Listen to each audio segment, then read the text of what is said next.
Shalom. Welcome. Here we are again with another lesson of directed Hebrew immersion in the Kitvei HaKodesh, the Holy Writings. Today we will be continuing, as we've been doing for quite some time on Thursdays, our walkthrough of the book of Qoheleth. We are on chapter 2, verse 16. And that's a pretty long one, so that's probably the only verse we'll do tonight. I was thinking of making it auditory learning tonight, but I'm a little concerned that Qoheleth can sometimes be more complicated, so I wanted to have it available for the visual learners as well. I'll try to make it useful for both learning styles. O Adonai, modi'im anachnu lefanecha, ki natata et kochacha al Am Yisrael. Titen na Adonai et kol oyevenu leyadenu. Thank you, Abba, that you have done so much in blessing your people Israel. Thank you that you have given your power to us, and may it be your will that you will hand our enemies over to our authority. We believe what you say in the scriptures, that from our side 1,000 will fall, and will fall yipol reviva miyamenu, 10,000 from our right hand. May you continue to bless your people Israel with amazing victories targeting the actual evildoers and not innocent bystanders. We give you all the glory, Abba. Thank you for continuing to make them dumb, that they did not even think to check their walkie-talkies. No one in the organization had this thought. Thank you for suppressing this kind of action that would have prevented more injuries and deaths to the wicked terrorists. Thank you for watching out for your people Israel. May you guard and protect, safeguard all of our soldiers, especially the young men and women, 18-year-olds, and also even the parents of families. That everyone would return home safely and unharmed, and that you would return the hostages who have been abused for over 300 days, unethically, in violation of all kinds of international law, that you would bring them home safely, Abba. We dedicate the shi'ur to the returning alive of the hostages. May those who have slain them, just as the IDF was coming in to save some, may they face you sooner rather than later. And may all of those under the curse and abject humiliation of the lie that is the religion of Shalom, they call it, may you please open their eyes to no longer worship the moon god, whom they call Allah, but that you would bring them to you, Abba, to the true God, the one God of the universe, the God of everyone, the God of Israel. Ki Elohei Yisrael, Elohei Avotenu ata, ve'ein acher, Moshiach u'magen blitecha. L'chol ha'devrim ha'ele nachnu nevrechecha b'schut Yeshua HaMashiach. Okay. As Ben Shapiro pointed out the other day, in Mishlei it says it is proper for the upright and the just to rejoice at the destruction of the wicked. So if you're having any pangs of conscience about celebrating the amazing victories that has been carried out by Israel with the help of Hashem recently, you can let your conscience relax. It is proper and correct behavior. All right, here we are, Qoheleth, chapter 2, verse 16. Let's have a look-see. I'll read through it once. We'll just kind of scan it, and then we'll pick it apart. Ki ein zithron lechakam, im hakkesiyl, leolam, beshekevar hayamim, haba'im, hacal nishkach, ve'ech yamut hechakam, im hakkesiyl. All right, first word, ki. Everybody knows ki. That can mean a lot of stuff, namely for, not F-O-U-R if you're just listening, but F-O-R, for, because, then, if, when, and sometimes it means an exclamation point, depending on the genre you're working with. So here I think it's probably going to be for. For ein.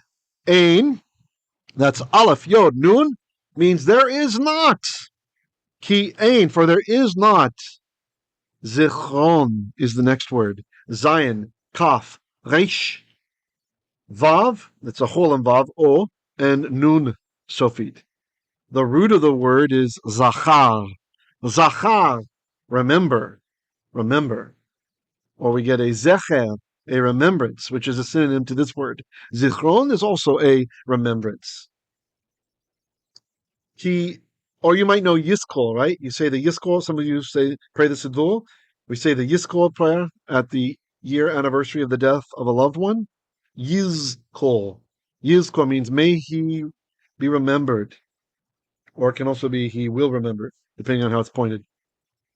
Ki ein zichron, for there is no remembrance. Lechakam. Lechakam. So the lamed, that is an inseparable preposition. Lamed.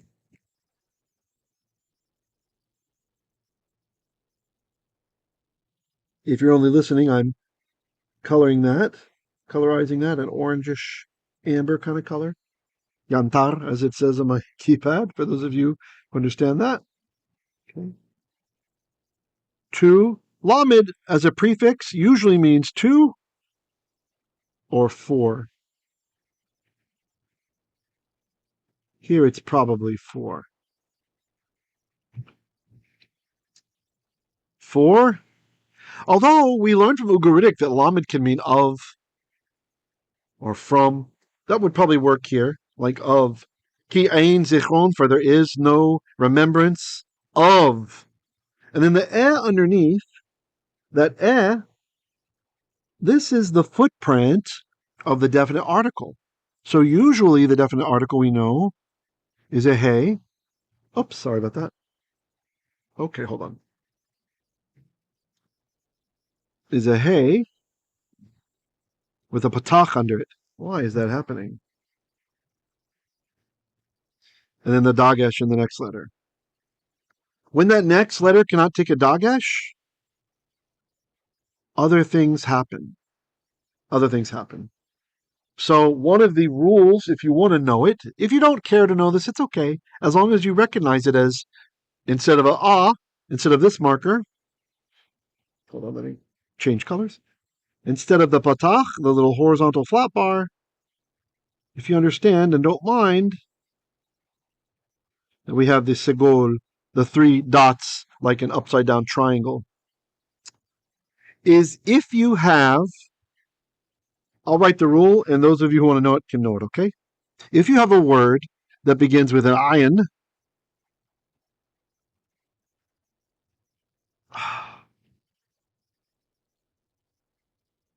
ayin, and the accent is somewhere else on the word, let's say here, it's not on the ayin, okay? And that ayin has a comets under it, then the way that we point the definite article, in that case, instead of our usually we say ha, not sure why that's happening, I apologize. Ha, patach, and then dagesh. It can't happen here. You can't do the dagesh. So there's a change here. It goes to segol. Segol. So he, and probably have a meteg there. He, and then whatever it is. So for example, afar, dust. The dust is he afar. Now, we have a similar rule when you have a chet as the first word. First letter, rather. You know, in some languages, the cognates for a word does actually mean letter, right? Like in Russian, slova is word, but in not Slovak, in Serbian, slova means letter, a letter, right? So it's not just in Hebrew to Aramaic that this happens, but others too. Okay, so here we have the chet, right? Instead of an ayin, we have a chet. And look, it's also got a comets under it. It's also got the comets. Okay. So we're going to point it the same with the segol. Now, in the case of the chet here, with the comets, it doesn't have to have the accent elsewhere. It can be either, right? So the ayin and the comets, if the accent's elsewhere, then we get he. With the chet, with the comets, it can either be afterwards or on the same syllable. We still get the he. Again, you don't need to know this. You really don't. But for those of you who like to know, there are some people out there who like to know all the grammar stuff, then enjoy. L'chaim. Na zdоровье. All right. Lechakam. So le, for, or it could be, like I said, from. Let's just go with for. That works. Ki ein zichron, for there is no memorial. Le, for, See the here? Let me zoom in. This is being recorded in 4K, so if it doesn't look good on your high-res device right now, sometimes Google takes a while. Pardon me, YouTube takes a while. So you just have to check back later. But it should be at least in full HD right now. The that's the. That's our ha, right? So zichron, memorial, le, for, the, chacham, the wise. There is no memorial for the wise. So I'm going to take a drink of my tea right now.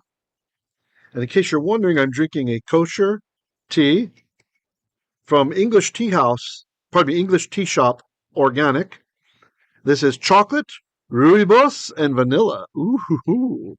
And I've added, I steamed it up with a little bit of oat milk and added just a small amount of sugar-free caramel coffee syrup. So, yeah. It's fantastic. Fantastic. This lesson, in fact, has been brought to you by the English Tea Shop Organic. No, I'm just kidding. I wish it had been. Can you hear that song? Maybe we got to sponsor something. That would be wonderful. You guys are all my sponsors, but you know what I mean.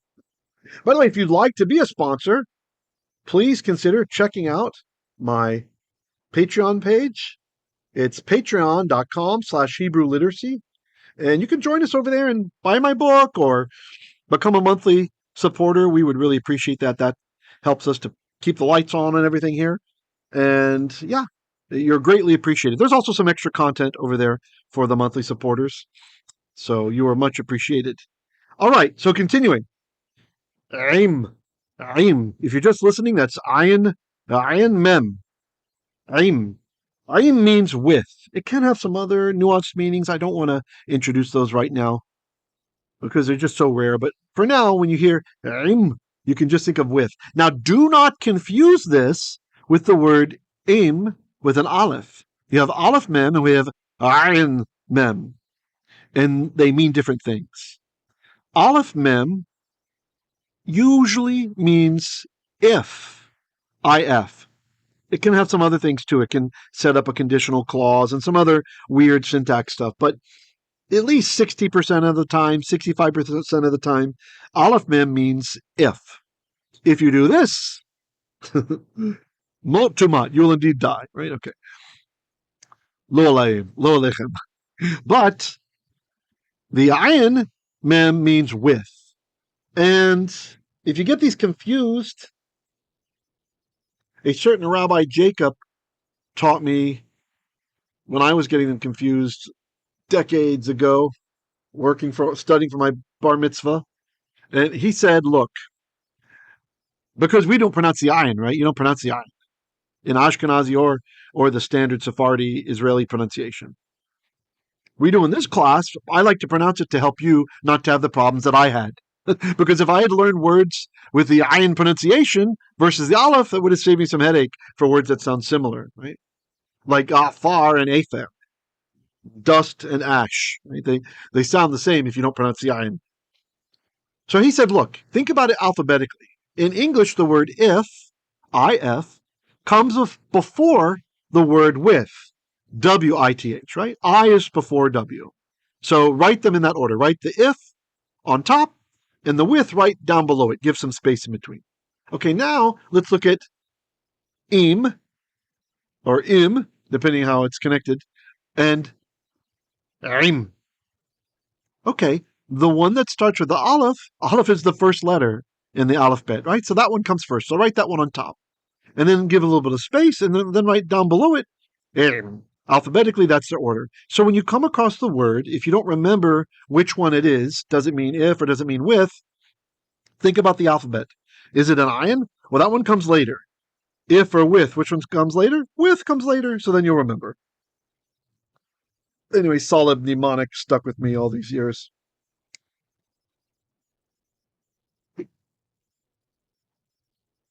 Ha hakkesiyl. Hakkesiyl. So the hey, now we have kind of a normal pointing. This is the expected pointing. The majority way that ancient Hebrew particle hal, which meant the, is pointed. We draw the hey. I'm colorizing in the hey now with red. I like to use red for the definite article. Circling the patach under it, and circling the dagesh forte that shows where the ancient lamed hid itself. So anciently, in ancient times, this would have been hal kesiyl. Hal kesiyl. And over time, it became hakkesiyl. So there's actually two kafs there, the lamed assimilated. Now, a kesiyl, as we mentioned last week, this is a kind of full, I don't know, dullard feels right to me. It's a slow person, like slow mentally. In fact, kasal can have this meaning of to be like, slowed down or slowed down by weight, right? So a kasil is someone who's slow and they think they're fast and they like to remain the way they are. That's a kasil. Okay, so fool is totally fine, but if you want to know kind of the nuances of the kind of fool that it is, it's a dullard. It's somebody who's not that bright, but he's certain that he's the brightest. Okay. Ever met anyone like that? Oh, he ein zichron lechakam ein hakkesiyl. For there is no zichron, remembrance. Usually this would be zikaron. Notice I have the blue box on it. This is kind of an interesting. This is something that's interesting about Qoheleth's style. You don't see much of this in the Hebrew Bible. We have a word in the construct followed by a word that has an inseparable preposition attached to it. It's almost like Qoheleth is treating lechakam as like some kind of word in and of itself that we don't know about.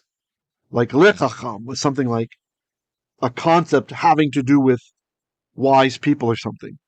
I don't know. If so, that's lost to us. At least if anybody knows any better, or if you've read any nice commentaries that get into that, please let me know. It's a little odd. It's a little odd. You usually don't expect a construct chain to be interrupted. It can happen in poetry, as pointed out to me by the wonderful, wonderful scholar Mitchell Dahoud. May he rest in peace. Wonderful. I mean, not pointed out to me personally. I mean, through his commentary, his 3-volume Grammar of the Psalter, which is just a tour de force, just amazing, but not for the lighthearted. Not for the lighthearted. That is a serious commentary going into all kinds of linguistic stuff. And he does make a lot of claims that are, well, not all the scholars accept them. But he's original enough that many of his ideas end up in the best lexicons. You'll be reading in Halak, for example, or Halot, and it'll say, Dahoud says blah, blah, blah, right? So definitely worth his weight. Lechakam. So instead of zikaron, it's a construct form, zichron, which is memorial of, is really what that says. Zichron, it's memorial of, right? Ki ein, there is no memorial of lechacham, for the wise person. Aim, with hakkesiyl, the fool. And then finally, first word on the second line, leolam.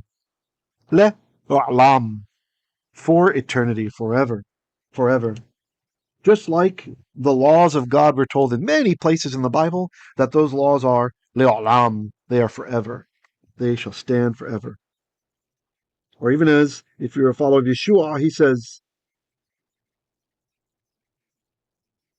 the law shall not pass away. Not until heaven and earth pass away will the law pass away. It stands forever as a definition of what is just and right and good. It's how we know what sin is. Without the law, we don't know what sin is. Some we can figure out, but we don't know all of them. You certainly don't know that the Sabbath day is Saturday. Le-hu-olam. So the lamed means for. Again, right? We had 2 or 4. Here I'm just going to write 4. You can connect it. to the upper note if you like. 4, leolam, for eternity. For eternity, that's forever. And ever and ever and ever and ever and ever and ever and ever and ever and ever and ever and ever and ever and ever and ever and ever and ever and ever. Okay. Sometimes if it says may leolam, from eternity, like we'll see something like your origins are may olam, from eternity. This is like ancient primordial history, right? The farthest historical past and beyond that is even part of civilization's memory. So it can have that kind of limited meaning if it's in the past. But going forward, it almost always means eternity. Now, some people get confused because of other dialects of Hebrew that come later. And it's true. In Mishnaic Hebrew, in rabbinical Hebrew, in modern Hebrew, olam can mean world or universe, right? So one of Hashem's titles, we like to say he's Melech Ha'olam, King of the universe, right? Or there's a beautiful song with many, many different melodies a lot of people like.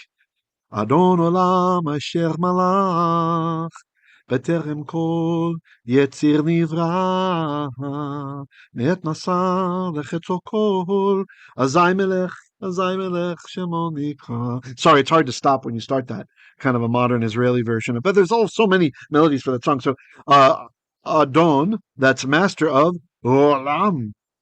The other one was king of the universe. Sorry, this is master of the universe, or lord of the universe. But you could say lord of eternity. So just keep in mind, don't mix those dialects. In biblical Hebrew, it's talking about time. But you can kind of see how this happened. For example, we have another word, cheled, which is a poetic word for the earth. It's chait lamed dalet, cheled. When I met a Persian Jewish old lady at a bank in Israel one time, and her name was Chalda. I thought that was interesting that it had that root in there. But anyway, cheled can mean the earth, right? The world. But it also means the duration, right? Like the duration of existence. So you can kind of see how time, the idea of the infinite, in that word can mean both. So you can see how it naturally developed to mean olam. So who knows? Perhaps at some point in time, it did have that meaning already. It just wasn't captured in the biblical corpus. Leolam, forever. Beshekevar bayamim. Beshekevar. And that one's a little bit odd. I read it as if, so the schwa is silent. So we would expect there to be a soft dagesh in the bait, and that's how I read it, even though they didn't write it with one. But it's pointed as beshekba. Pardon me, beshekva. It's so ingrained in me after a silent schwa to put the dagesh in. I don't want to. I don't want to agree with the Masoretes how they captured it. I wonder if there's any variances that do have a dagesh there.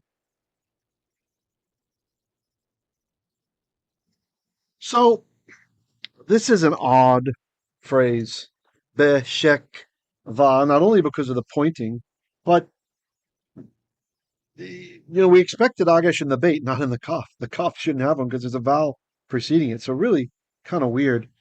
So I will literally show you what each element means, and then I'm going to turn to a commentary to help out with this because it's really kind of bizarre. So we have the inseparable preposition bait,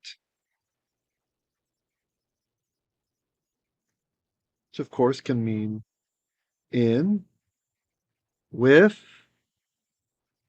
against. Poetically, sometimes it can mean from. I'm not going to write that. It can mean a lot of things, right? Okay. So there's that. And then the sheen,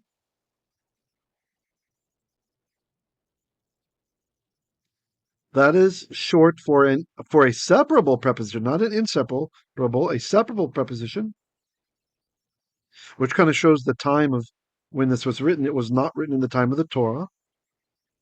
It was written later because we don't have this preposition written this way in Torah times. It's short for the word asher. Asher.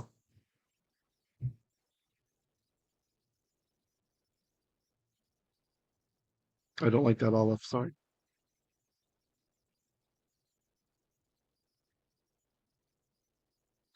Asher.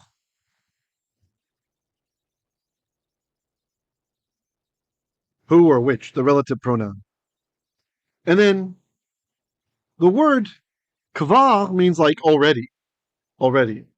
Pretty rare in biblical Hebrew, though very common in modern Hebrew dialect. So literally this says like in, who, kvar already, hayamim, the days. Ha, we know this, is the.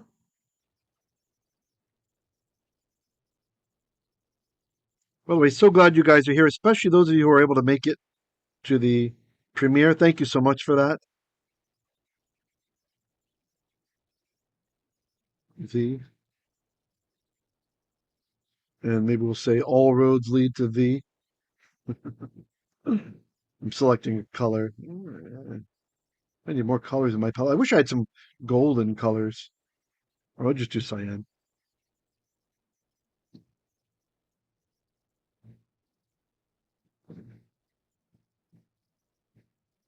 Okay.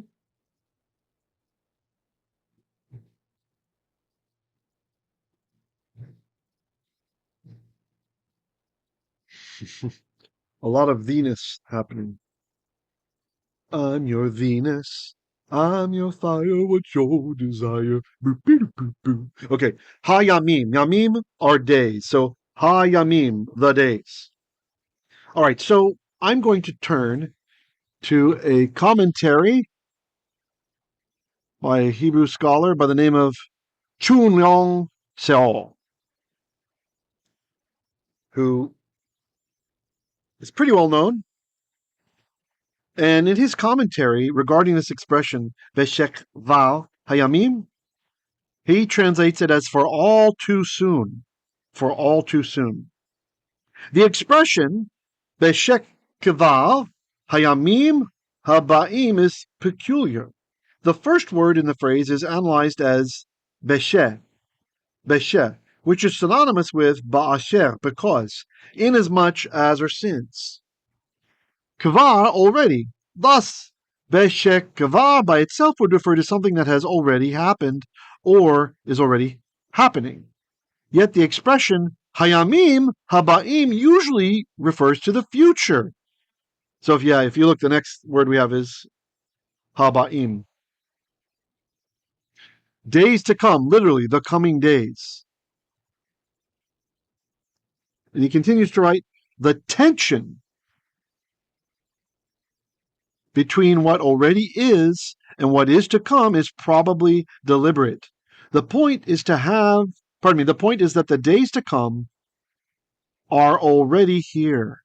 The translation, quote, all too soon, unquote, is only an approximation of the meaning. In any case, the expression is to be interpreted as an adverbial accusative. So yeah, that's kind of involved. So there it is. I recommend we just keep it literal, but I wanted to give you that opinion. Let's just share a blurb from another commentary by Rabbi Michael Fox. Not Rabbi Michael J. Fox, but just Rabbi Michael Fox. Rabbi Fox says, he translates, as the succeeding days roll by. The Hebrew, literally, already in the coming days, which is kind of how we translate it, right? In which already, hayamim, habaim, I didn't bring in the habaim yet, the coming ones, probably means in the immediate future, soon after death. So here we have two strong scholars in disagreement. It's kind of tough what it's saying there. So in these tough times, when your pager's blowing up and your walkie-talkies are destroying your motorcycle, you just can't kill. Be nice to any Jews. Just YouTube. This is a satire. We are Jewish. We don't want anybody killed here. Satire, just humor. May nobody ever have to be killed. Maybe I should just turn off my humor. I was going to say, then just translate literally. Just translate literally. I just realized our content might get flagged as dangerous. I was listening to some of the hilarious content from the Christian Prince the other day, and he was He was talking about how the Prophet Muhammad tried to kill himself many, many times. He was very often suicidal, right? He'd go up to a mountain, he's about to jump off, and then Gabriel would have to stop him, say, "Don't do it, Muhammad. You're really a prophet. You are." It's like, "But how do I know I am?" "But really, you are, man. Dude, you're really a prophet. Don't kill yourself." Like, many times it's happened. And it's in Sahih Hadith, right? So that means it's authentic in Orthodox Islam. They believe it happened. And so, anyway, this prophet of God, supposedly always suicidal, always wanted to sin and kill himself, which in Islam sends you to hell. And and this teaching was marked when I went to watch it on YouTube. YouTube gave me a warning. It says, "Warning: serious, sensitive topics concerning suicide are here. Please can proceed with advisory," or like. Always fighting for the religion of shalom. YouTube always on their side, always trying to protect them. All right. So here we are. Let's be literal. Leolam, beshekevar, hayamim. The days have already ha-ba'im. Which days? It's a gerund. Ha, the, because adjectives must agree with verbs in definiteness, in sex, well, we could say gender, and in number. So hayamim, ha-ba'im. You guys know ba is to come. So hayamim, the days, ha-ba'im, the coming ones. Hakol, hakol. Ha, oops, the, kol. Everybody, or the all. Everything. Everything. Nishkach. Nishkach. Shakach means forget. The noon at the front, that prefix noon, that's what makes it a Niphal binyan. And the style of Qoheleth is kind of interesting here. The style is interesting. Because what he's doing, he's using a perfect form of the verb to say what will happen. Right? The days, unless we go with Seow's understanding that it's already happened already, which would maybe lend credence to his argument that nishkach, it's forgotten. Perfect is usually past, right? It's forgotten. But if we go with Rabbi Fox, then it's already happening. It's almost here. That hacal nishkach, that everything will be forgotten. I feel what's happening here. Let me detail one mode of emphasis that I see, and then that'll help me to make my argument. Usually in Hebrew, I've shared this before. Well, let me turn off the Patreon sign so I have room. Usually in Hebrew, the word order, you guys know, is verb followed by the subject. Right? Followed by the subject, the thing that's doing the verb. And so, but here we have the subject, hacal, subject,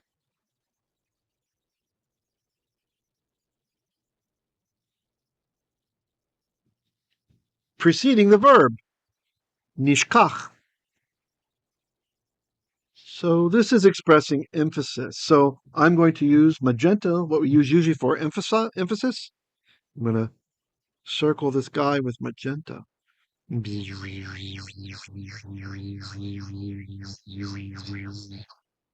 Magenta. It's emphasized. Everything, nishkach. And as we read this, what just came to mind, I think the reason for Qoheleth using a perfect form of the verb here, which usually would be forgotten, forgotten, usually would be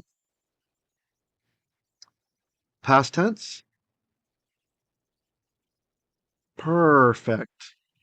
Imagine a cat. It's a perfect form of the verb. I think what's happening here is it's like it's already done.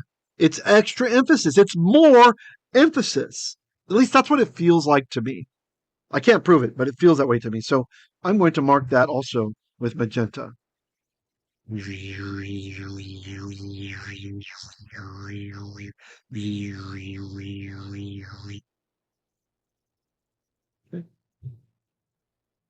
Hakol. Everything. The all. Nishkach. It's already forgotten. Even though he's talking about future event, it's already done. Everything will be forgotten. But he's putting it in what looks like a completed form. I really think this is probably correct to show that it's done already. And then finishing up, just a few more words. Ve'ein yamut hechakam im hakkesiyl. Literally, the, but, or and. I'm going to assume and here. And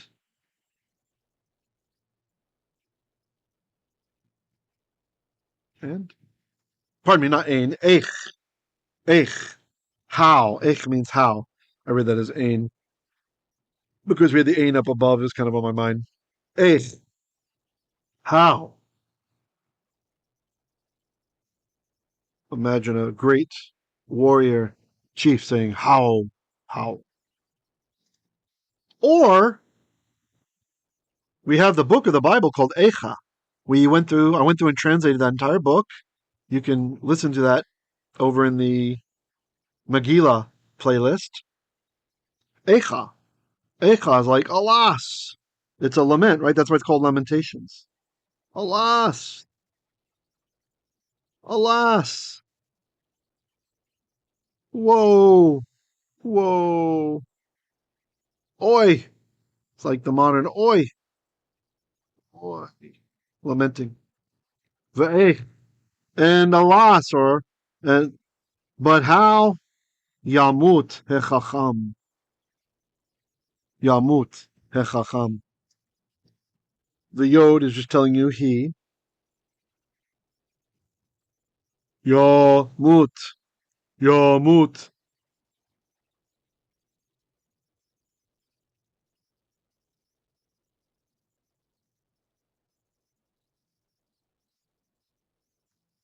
He.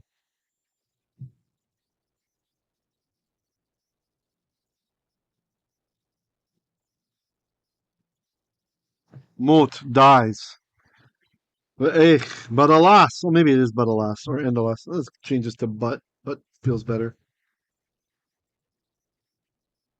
But alas. Yamut hechakam. Dies or will die. Dies. And actually it's really, can you see kind of the poetry behind it? By using a perfect over here where we don't expect it, and now he's back into the imperfect. It's nice. It's nice. It feels nice. Yamut dies. Hechacham. And look, it's that rule I explained before. Look here, we have a segol underneath it, just like we saw up here. And here it's explained. Okay. Hechacham, the wise. Ve'ech yamut hechacham. But alas, the wise die or will die. Im hakkesiyl. Im hakkesiyl.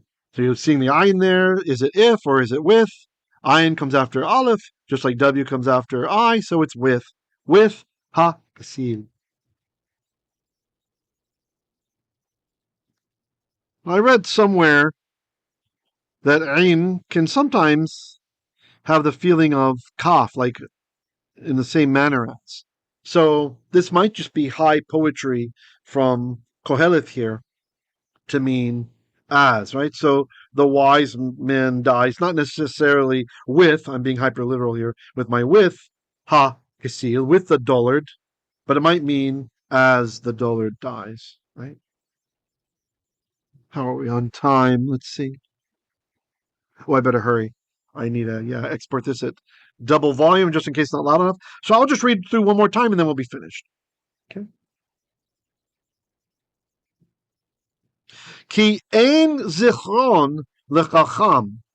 For there is no remembrance of, for the chacham, the wise, aim, that can mean with, or perhaps it's poetically meaning like, hakkesiyl, the dullard, leolam, forever, beshekevar, or if we read that as strong dogish, which really would have to be, but it's just still kind of strange, beshekevar, in whom already, or with whom already, hayamim habaim, the days are coming, or the coming days.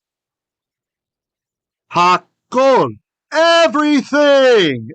We've got the magenta color, exclamation point.